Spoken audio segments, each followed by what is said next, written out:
Hola, hola, ¿cómo están todos? En este video vamos a ver enfermedad vascular cerebral. Muy bien, la enfermedad vascular cerebral se divide en múltiples subenfermedades. Realmente hablar sobre la vasculatura cerebral y la enfermedad que lo afecta, pues nos hace involucrarnos en distintos tipos de patologías, tanto agudas como crónicas.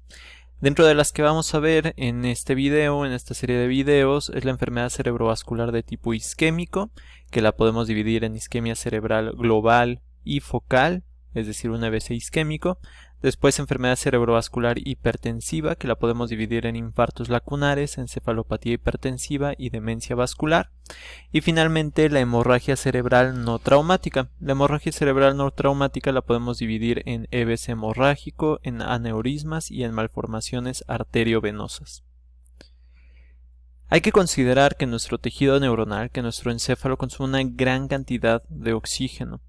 Tan solo el cerebro, siendo solamente el 2% del peso total de un adulto, consume alrededor del 16% del gasto cardíaco. Y además consume el 20% de todo el oxígeno que nosotros estamos adquiriendo.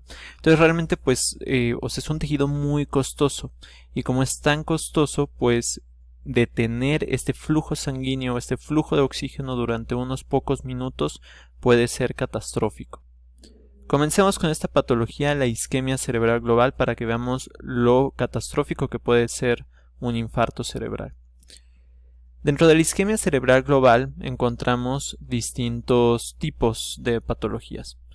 Tenemos la encefalopatía hipóxico-isquémica difusa, y esta encefalopatía hipóxico-isquémica difusa es generada por distintas causas.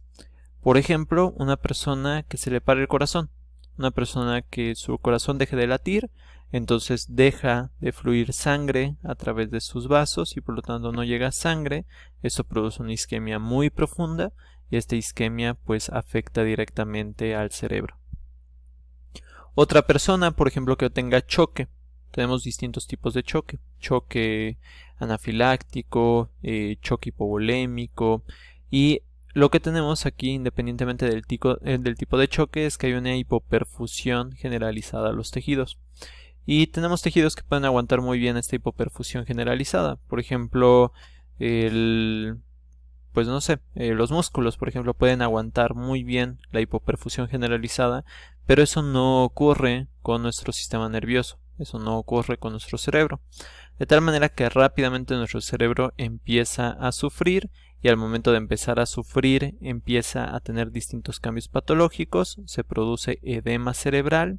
Esto hace que las circunvoluciones de sustancia gris se ensanchen, se amplíen, y que los surcos se apachurren. Y con esta patología pues encontramos todavía más isquemia, porque la poca sangre que podía llegar deja de llegar. Y entonces aquí a la derecha podemos observar una imagen muy fea, una imagen muy gráfica sobre un cerebro de una persona que falleció justamente por alguna de estas causas. Y lo que podemos aquí rápidamente darnos cuenta es cómo está sumamente edematizado este cerebro, cómo está hinchado, cómo tiene distintas hemorragias en distintas partes, y todo esto es a causa de una hipoperfusión generalizada, es decir, de una encefalopatía hipóxico-isquémica de tipo difuso.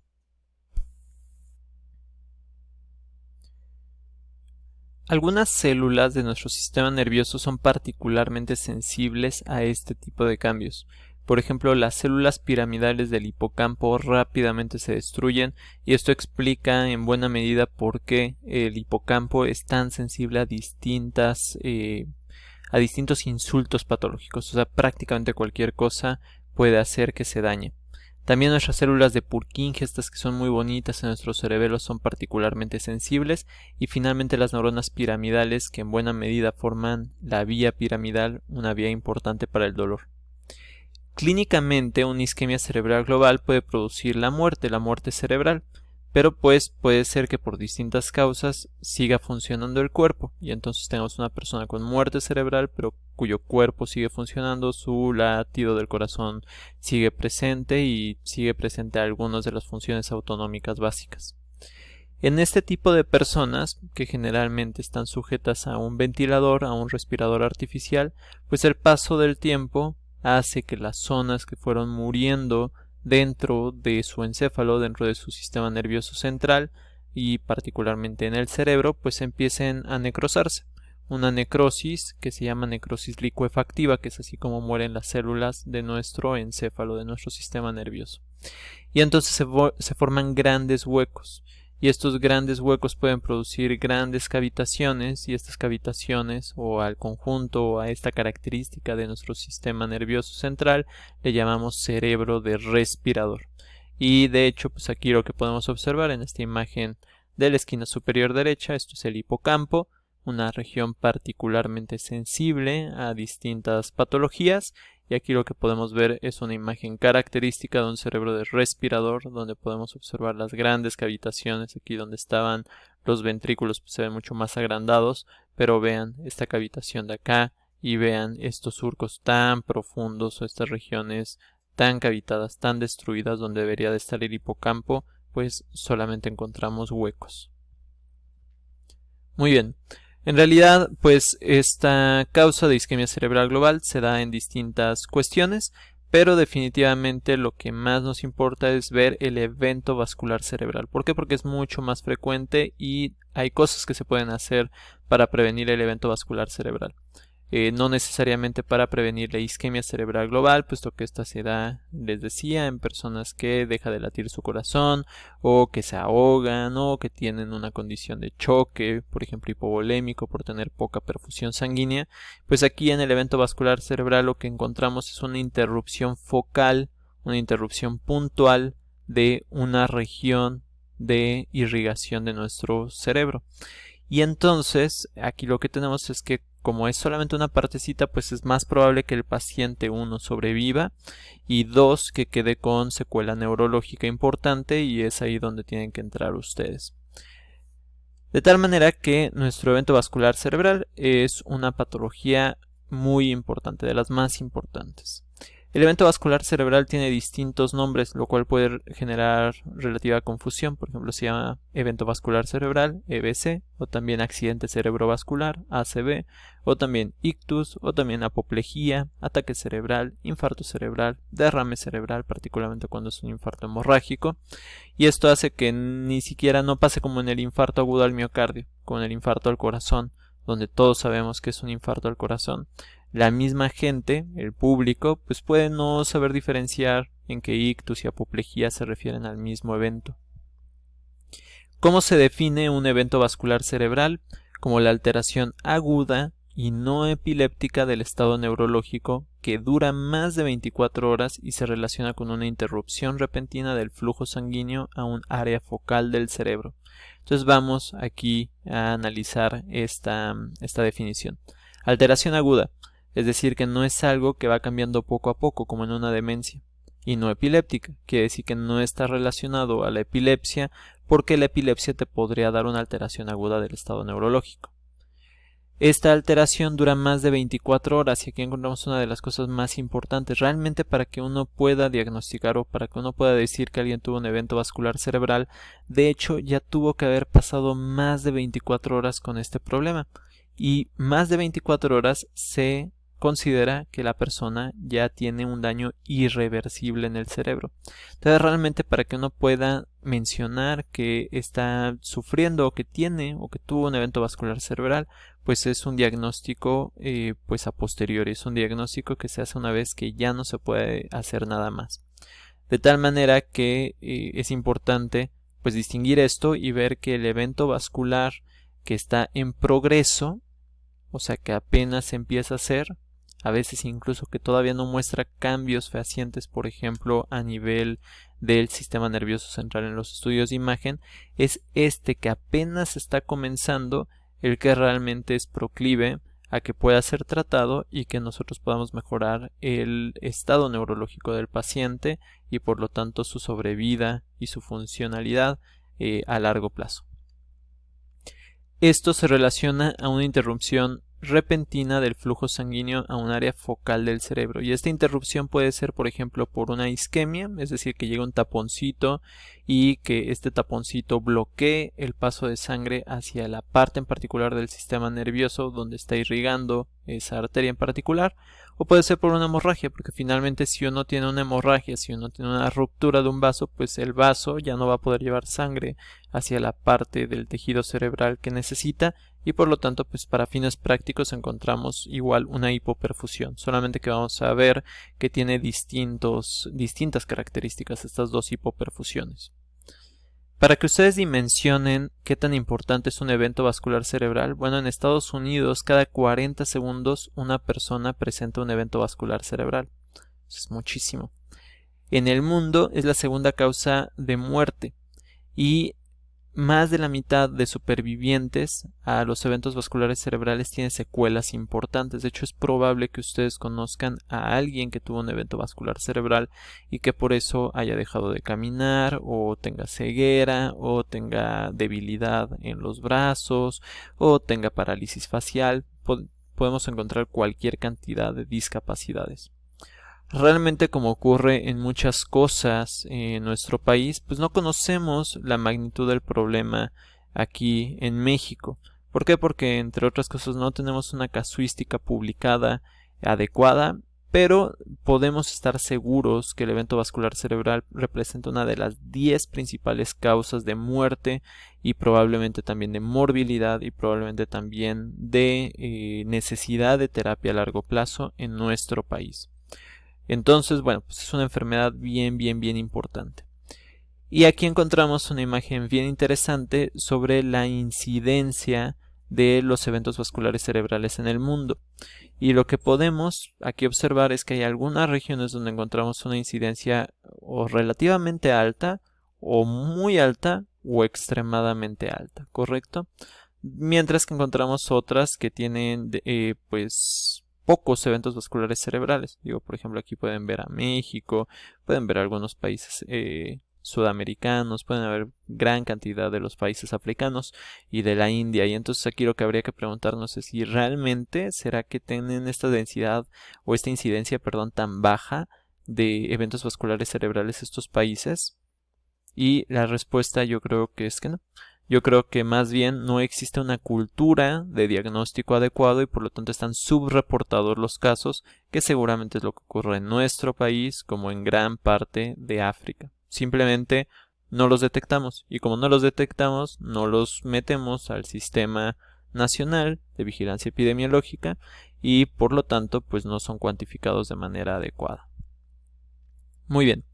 Entonces vayamos con nuestros dos tipos principales de eventos vasculares cerebrales, el de tipo hemorrágico y el de tipo isquémico. Como podemos observar en esta imagen, el evento vascular cerebral de tipo hemorrágico incluye justamente lo que describe una hemorragia en el encéfalo, una hemorragia en el parénquima cerebral. Y entonces este tipo de evento vascular cerebral se puede producir, por ejemplo, por un vaso sanguíneo que se rompe, por la presión arterial, por lo que ustedes quieran, y entonces este vaso sanguíneo pues empieza a sangrar dentro del parénquima cerebral. O lo que podemos encontrar es que el vaso sanguíneo rompe pero hacia el espacio subaracnoideo, generando una cosa que se llama hemorragia subaracnoidea. Esas hemorragias subaracnoideas son muy peligrosas. Si bien el evento cerebral vascular de tipo hemorrágico es muy peligroso, y es de hecho más peligroso que el isquémico, es más común el isquémico, afortunadamente. Y el evento vascular cerebral de tipo isquémico, pues se genera por la isquemia producida por el tapón a una de las arterias que está mandando sangre al parénquima cerebral. Y entonces pues aquí lo que encontramos es, por ejemplo, una trombosis. Hay que buscar ese concepto de trombosis para que lo sepan diferenciar de un embolismo. Bueno, aquí en esta trombosis lo que se generó fue un trombo que se rompió y al momento de que se rompió se coaguló y por lo tanto generó pues un tapón que no permitió el paso de sangre. Mientras que aquí lo que observamos es un embolismo, es decir, es una formación que puede ser de distintas causas, que va viajando por ejemplo desde el corazón hacia los vasos sanguíneos y aquí pum llega a un vaso sanguíneo que ya no permite su paso y por lo tanto lo bloquea. son los dos tipos principales de eventos vasculares cerebrales, el de tipo hemorrágico y el de tipo isquémico. Aquí podemos observar qué tan representativos son los dos tipos de eventos vasculares cerebrales en cuanto a sus porcentajes. Vean, el hemorrágico incluye más o menos el 15% de todos los eventos vasculares cerebrales, mientras que el de tipo isquémico más del 85% de ellos.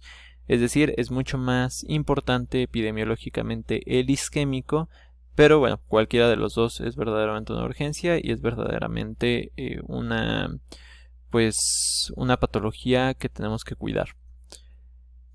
Algo que es importante de considerar es que a diferencia, por ejemplo, incluso de nuestro corazón, que todavía puede aguantar más o menos un buen rato, me refiero a unos minutos, sin aporte sanguíneo y aún así sobrevivir, o sea, se ataranta pero sobrevive, y ni se diga el tejido muscular de tipo periférico de otras regiones.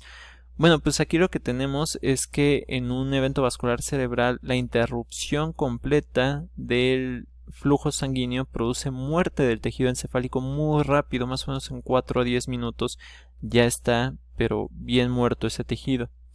Y no solamente esto, o sea, no necesitas ni siquiera que interrumpir completamente esto, sino que con disminuir el flujo sanguíneo suele ser suficiente para producir la muerte del tejido encefálico. Y como nosotros reconocemos, no hay una tasa de neurogénesis importante que permita recuperar estas regiones, y eventualmente lo que pasa es que se forman cavitaciones en estas regiones donde pues ocurrió el evento vascular cerebral.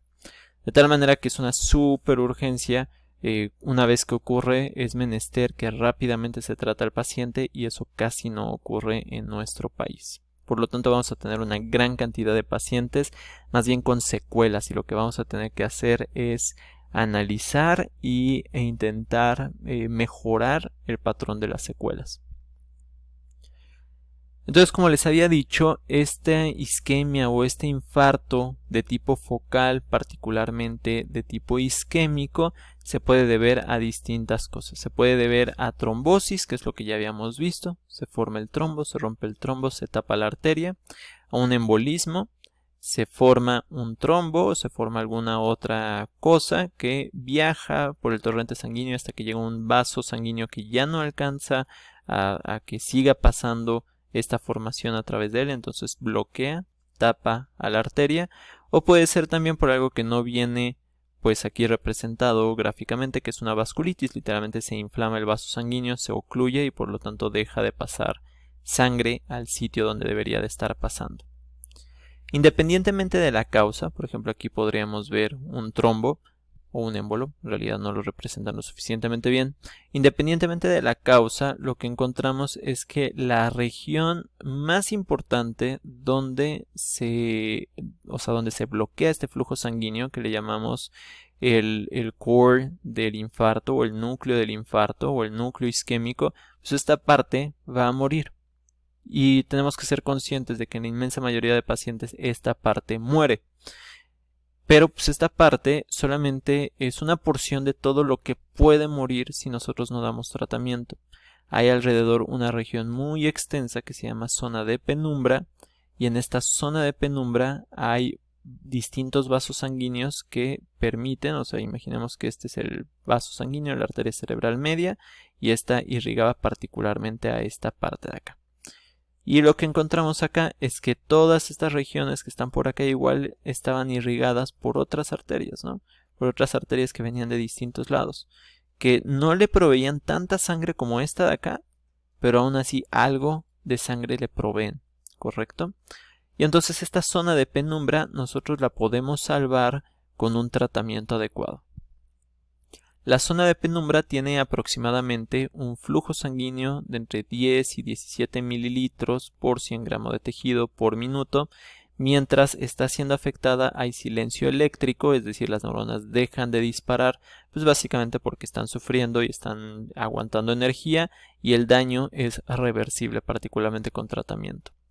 Mientras que la zona del núcleo isquémico, el flujo es muy bajo, de menos de 7 mililitros 100 gramos minuto. Nótese que el núcleo isquémico no se llega con 0 mililitros, o sea que con todavía algo de flujo sanguíneo, aún así se muere el tejido y el daño es absolutamente irreversible. Y entonces lo que tenemos es que el tratamiento de urgencia realmente va por rescatar la zona de penumbra y que en ausencia de tratamiento toda la zona de penumbra puede verse afectada y eventualmente dañada irreversiblemente. Como ya sabemos que sí va a morir sí o sí parte de nuestro sistema nervioso, es natural pensar que muchos de los pacientes, ya vimos el 50% de los pacientes que tienen un evento vascular cerebral, realmente perduren con algún tipo de complicación crónica. Esto va a ser importante también para el seguimiento a largo plazo de los pacientes. Este estudio es un estudio que intentó cuantificar aproximadamente durante un evento vascular cerebral cuántas neuronas, cuántas sinapsis, cuántas fibras mielinizadas y cuánto envejece el cerebro después de un infarto cerebral. Cuántas neuronas, sinapsis y fibras mielinizadas perdemos y cuánto envejecemos cerebralmente cuando tenemos un evento vascular cerebral. El título del artículo me gusta mucho, Time is Brain Quantified, o sea, el tiempo es cerebro cuando uno se refiere a un evento vascular cerebral. Y entonces vean lo pues abrumadoras que son estas cifras. Por segundo, durante un evento vascular cerebral, una persona pierde 32.000 neuronas por segundo, 230 millones de sinapsis y 200 metros de fibras mielinizadas. Por segundo, el cerebro de una persona envejece 8.7 horas por segundo. Y aquí ustedes pueden ver las distintas cifras, pero pues me voy a ir hacia la peor, ¿no? Por evento vascular cerebral. Stroke es evento vascular cerebral en inglés. 1.2 billones de neuronas en inglés, billion en inglés, se mueren. 8.3 trillones de sinapsis se mueren.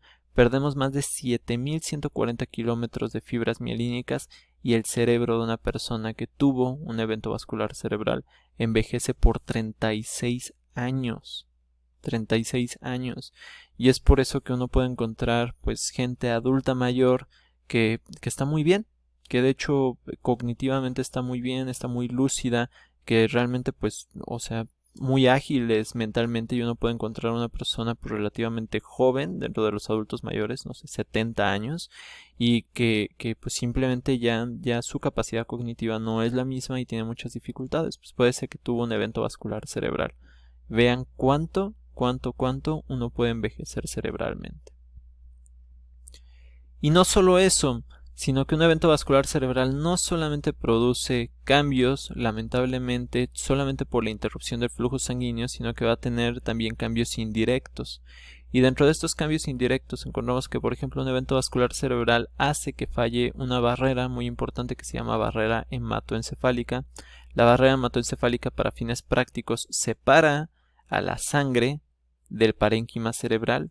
Y a la sangre, no solamente el agüita de la sangre, las células inmunitarias que están dentro de la sangre, proteínas que se encuentran dentro de la sangre, distintas cosas, patógenos, bacterias, virus que se encuentran en la sangre, los está bloqueando para que no pasen. Correcto, aquí lo que podemos ver es una imagen transversal justamente de la barrera hematoencefálica, donde encontramos un pericito, que son las células que bloquean el paso de sustancias. Encontramos a los pies astrocitarios, encontramos a piecitos de neuronas y obviamente a las células endoteliales unidas por uniones estrechas para no permitir el paso de nada. Bueno, pues en un evento vascular cerebral se pierde la energía para mantener esta barrera hematoencefálica trabajando de manera adecuada, y lo que sucede cuando pasa esto es que se empiezan a filtrar cosas, ¿no? Se empiezan a filtrar, por ejemplo, proteínas, por ejemplo, agua, por ejemplo, células inmunitarias, y esto produce cambios, desde cambios neuroinmunológicos, es decir, podemos tener una inflamación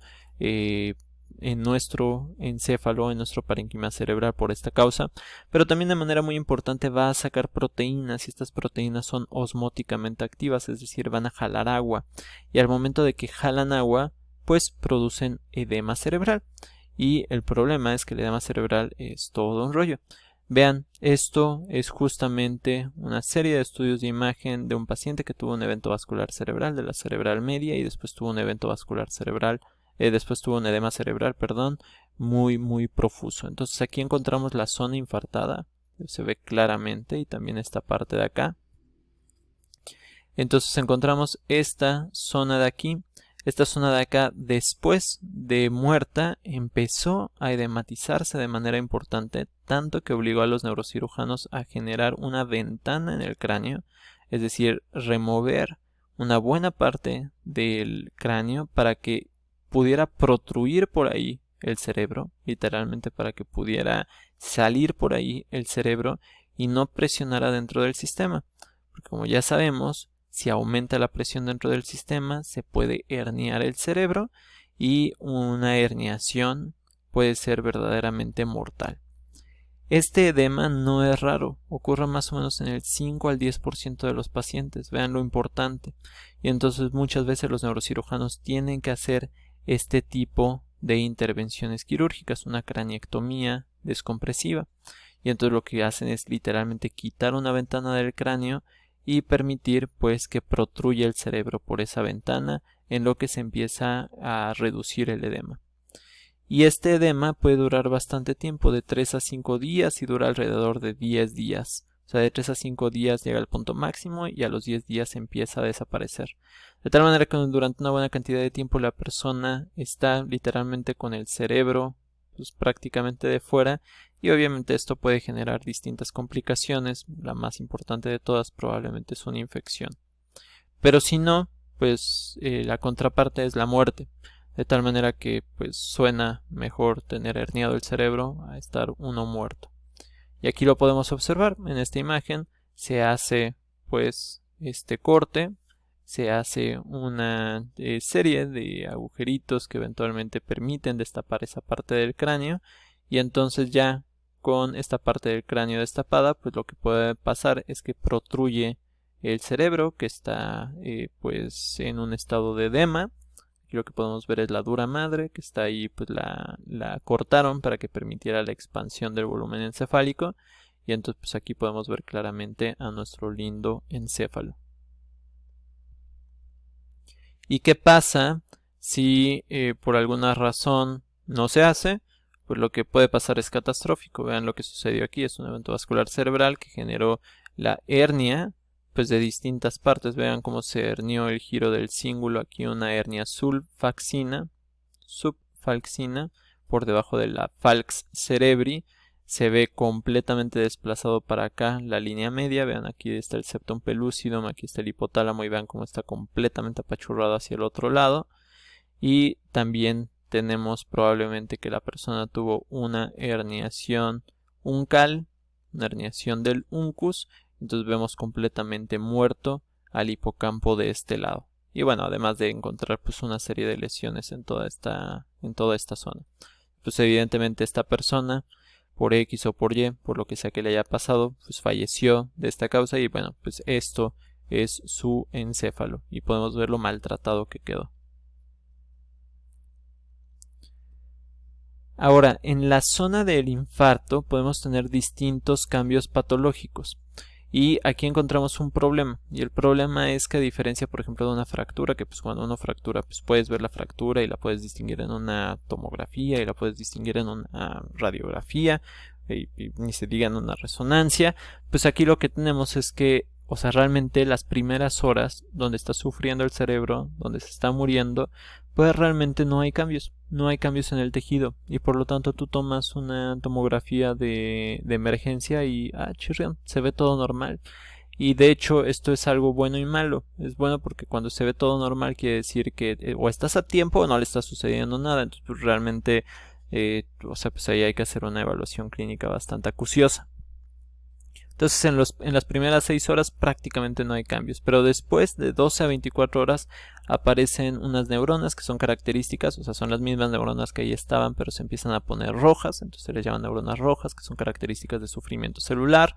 Empieza a aparecer el edema citotóxico y el edema vasogénico o vasógeno, y es lo que estábamos viendo hace ratito. Y después de esto, a las 48 horas, esta parte del cerebro infartada se torna pálida, se torna blandita, tumefacta, hay migración de neutrófilos, de monocitos, se empiezan a destruir a las células que estaban ahí, y eventualmente pues lo que vamos a encontrar es que van a generar cavidades, ¿no? La necrosis licuefactiva. Y aquí lo importante de distinguir es que de hecho al principio de un evento vascular cerebral no vamos a observar nada raro.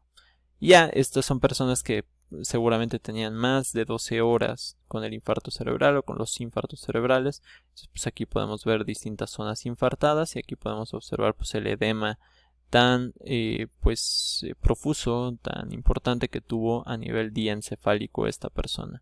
Y aquí lo que podemos observar es de nuevo un tejido que está muerto.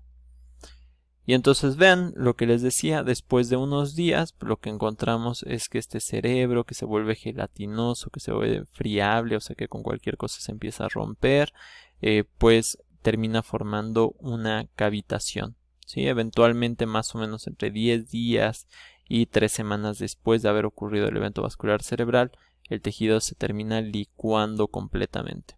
Y esta cavidad se llena de líquido y esto es lo que podríamos observar en una tomografía o en una resonancia. Todo esto estaría lleno de líquido y vean cómo ya está completamente muerto, completamente perdido ese tejido.